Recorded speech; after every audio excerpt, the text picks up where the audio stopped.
já quero deixar bem claro de que qualquer tipo de desconto irregular que aconteceu em qualquer governo, isso deve ser responsabilizado. Até mesmo porque acredito que as pessoas desejam a solução. Mas o que eu estou vendo aqui é uma criação de uma narrativa que confesso que argumentos que não se sustentam ou são extremamente frágeis. Como, por exemplo, o senhor falou que foi a Polícia Federal, do governo Lula, que, enfim, fez todo esse desmonte. O Executivo não tem autonomia para poder mandar a Polícia Federal deflagrar qualquer operação diretamente que seja. Existem três que podem: denúncia ou inquérito aberto pela própria PF, ou, no caso, o Ministério Público, CGU e TCU. O CGU, recentemente, agora falou que todo mundo sabia, mas foi abrir só em 2023. O TCU deixou bem claro de que o julgamento ficou parado pelo ministro, que foi indicado também pelo Lula. O outro argumento que foi utilizado é de que isso não começou nem, talvez, no governo Bolsonaro, tem que começar até no governo Temer. Só que isso, para mim, não faz sentido, no seguinte sentido. Se começou no governo Temer, é culpa do Temer, né? Se começou no governo Bolsonaro, então é culpa do Bolsonaro. Mas quando esse mesmo rombo aumenta, e aqui estão números, não dá para brigar com imagens, em 2022, os descontos do INSS eram de 706. Em 2023, pularam para 1,2 bilhões, e depois, 2023, 1,299 bilhões, e depois 2,8 bilhões. Ou seja, explodiram sobre o governo Lula. O que eu quero dizer? De que não existe essa narrativa de que foi o Lula que mandou investigar a sua própria casa, porque a PF ela tem autonomia, não pode deflagrar uma operação a mando do presidente. Isso é um primeiro ponto. Segundo ponto, o senhor colocou aqui todas as entidades, enfim, que mais tiveram descontos. E o período, por exemplo, da Conafé foi de 2019 a 2024, ou seja, pega pedaço do governo Bolsonaro, governo Lula. Temos o Sindinap, que inclusive o irmão do Lula, né, é diretor lá, 2021 a 2023, ou seja, pega ambos os governos.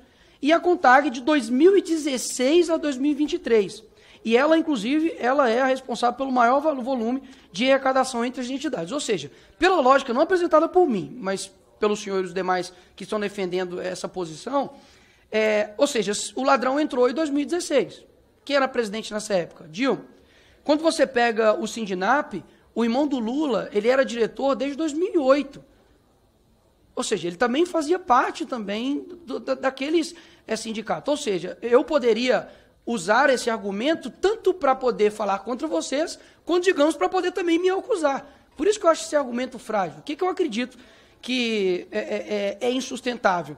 De que, se foi deflagrado nesse governo, por que o ministro Carlos Lupe ele pede demissão? Porque confessa que os responsáveis não são atuais. Se os responsáveis são anteriormente, então que se pulam os anteriormente. Agora, o ministro Carlos Lupe, e puxei o seu histórico, no governo Dilma também houve escândalos relacionados à mesma pasta e que, inclusive, ele também caiu pelos mesmos motivos. O que eu acho disso tudo? As pessoas estão, de fato, esperando uma solução. O senhor disse que já houve um ressarcimento do mês passado, né, de maio, se não me engano. Eu ainda acredito que seja abril. Eu acredito que seja ainda, digamos, muito pouco, e confesso que a própria mídia e Brasil não está dando a devida atenção para o que está acontecendo. Repito, o idoso que foi lesado, meu irmão, não importa se esse idoso votou no X, votou no Y, ele quer ser ressarcido. Então, o próprio ministro Haddad deu uma declaração de que o ressarcimento pode atingir até 2 bi, sendo que, pelas próprias matérias, isso chega até 6 bi. Então, a minha pergunta é, qual número de fato será ressarcido? Se vai chegar até os 6, que eu acredito que seja o montante total, ou se vai parar nos 2, como o ministro, os 2 bilhões, como o ministro Haddad se referiu. Com relação à CPI que eu ouvi aqui, é uma questão interessante.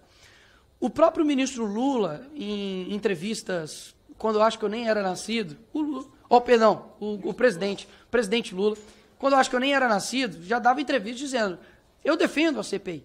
A CPI é um instrumento da minoria e deve ser investigado, né? Quem não deve, não teme, algo nesse sentido assim.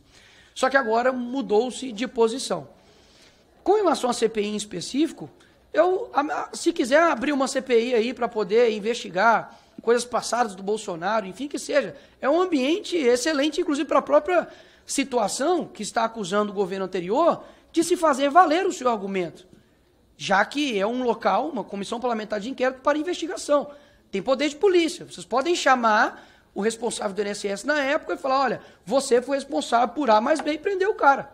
Vai ser excelente para vocês. Então, mais uma vez, isso pode até se sustentar para quem está defendendo uma posição, mas para as pessoas é como 2 mais 2 é 4.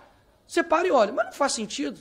Eles dizem que o outro é responsável, então vamos investigar. Aí ninguém assina. Enfim, isso para mim fica extremamente insustentável também. O segundo ponto é com relação à MP 871, de que, de fato, a votação aqui na Câmara foi simbólica. Eu não serei leviano de dizer que os petistas votaram contra e nós votamos. Não, foi uma votação simbólica. Contudo, a mobilização para poder combater essa MP, de fato, foi da esquerda. Isso aqui eu poderia estar falando de inteligência artificial aqui, que não mudaria, não é porque eu sou o Nicolas. Isso, de fato, aconteceu. Puxa os tweets, enfim, das pessoas que apoiavam, eram oposição ao governo, eram do PT, enfim. Eles não estavam apoiando essa MP. E, de fato, não tenho dúvidas, deputada Benedita, que a senhora citou aqui a respeito da revalidação anual, que pode sim ter aberto um leque gigantesco para quem age de má fé e seja em qualquer governo, cometer crime. Qual a dificuldade de reconhecer isso? Eu reconheço. Agora, será que nós mesmos estamos imbuídos de resolver o problema ou, de fato, empurrar quem é o culpado? Porque eu vou repetir. Para mim, se isso foi feito no período Dilma, Temer, Bolsonaro e Lula, que os responsáveis paguem. Mas o que eu senti é que o governo ficou mais preocupado em rebater meu vídeo do que saber como que vai ressarcir os idosos. E confesso, o deputado que me antecedeu antes da deputada Jandira, o deputado Pedro Campos, ele disse que, com relação aos impostos, né, poxa, de fato, as pessoas precisam ressarcir agora, as pessoas já estão numa idade avançada, trabalharam a vida toda. Talvez vai ter que fazer toda uma burocracia para devolver esse dinheiro, confesso, é demorado, mas espera lá. Não vamos ser, digamos assim, eu sou o monopolista da virtude, tudo que vem de mim é certo, tudo que é de você é errado. Não, peraí, vamos analisar. Quer dizer que pessoas são roubadas e as pessoas que roubaram estão em solta, porque até agora ninguém foi preso, e duvido muito se fosse, enfim, somente gente da época de oposição, não tinha todo mundo imbuído de prender esses caras. Porque se eu tivesse no governo e descobrisse que o governo Lula fez coisas no INSS, eu estava imbuído de pelo menos mandar minha base e investigar. Falar, não, vai atrás. Vamos ver isso aí. Agora, ninguém até agora foi preso? Nada aconteceu? Parece que, enfim, fala de camisa vermelha da seleção, daqui a pouco uma vai e fala uma coisa de CPI da Beth, e aí todo mundo esquece. Não, pera lá. Pessoas precisam ser ressarcidas. Contudo, não dá para sair do bolso do pagador de impostos. A vítima vai ressarcir a vítima, até mesmo porque as vítimas não são somente essas pessoas que foram roubadas. Porque esse roubo, ele afeta também as pessoas que estão contribuindo também, que têm a minha idade, que têm uma idade menos avançada. Portanto, eu acho que, enfim, não quero dizer que eu quero me colocar aqui, digamos, numa posição de centrão, né, como muitos dizem, mas eu acredito que, infelizmente, não sinto uma boa vontade, uma boa posição do governo em se colocar prontamente para poder resolver isso. Porque convenhamos, gente, suponhamos, senhor ministro, que foi 15 bilhões, tá? Quanto que foi gastos para a Lei Rouanet? Se não me engano, foi 16 bi. Não estou falando que é para acabar com o dinheiro disso, não. É importante, defendo. Mas, convenhamos, 16 bilhões 6 bilhões de reais não é um montante gigantesco para um governo, e aí, assim, briga com quem está gastando dinheiro. Com um governo que tem despesas internacionais que já ultrapassam 4 bilhões, só em hotel e estadia. Assim, isso daqui poderia ser usado, mais uma vez, com os gastos do governo anterior. Só que por que as pessoas não admitem aqui? Porque tem câmera, porque tem uma posição para poder defender, porque tem um presidente que tem que defender, enfim. Só que essa é a realidade. 6 bilhões de reais para um governo como o Brasil, que a todo momento não tem responsabilidade fiscal e só quer arrecadar, não é um montante que deveria sair do pagador de impostos, horas. Sei lá o que tem que ser feito, mas, poxa, pessoas são roubadas. E aí vai contar para mim que no governo Lula 6 bilhões de reais é muito dinheiro? Não é muito dinheiro. É só segurar onde está gastando que vai ter dinheiro para ressarcir essas pessoas. Então, ministro, não vou, obviamente, ser também leviano com o senhor, dizer que o senhor tem culpa disso, o senhor acabou de assumir a pasta, ok, fazia parte, era o 02 ali do Lupe, mas que, assim, as coisas sejam mais apressadas. O que eu sinto é que para a solução das coisas nesse Brasil é muito burocrático, mas para poder roubar e fazer as coisas é muito rápido. Espero que as coisas andem de uma maneira melhor, porque o caminho que o nosso país está sendo dirigido não está legal. Obrigado, ministro.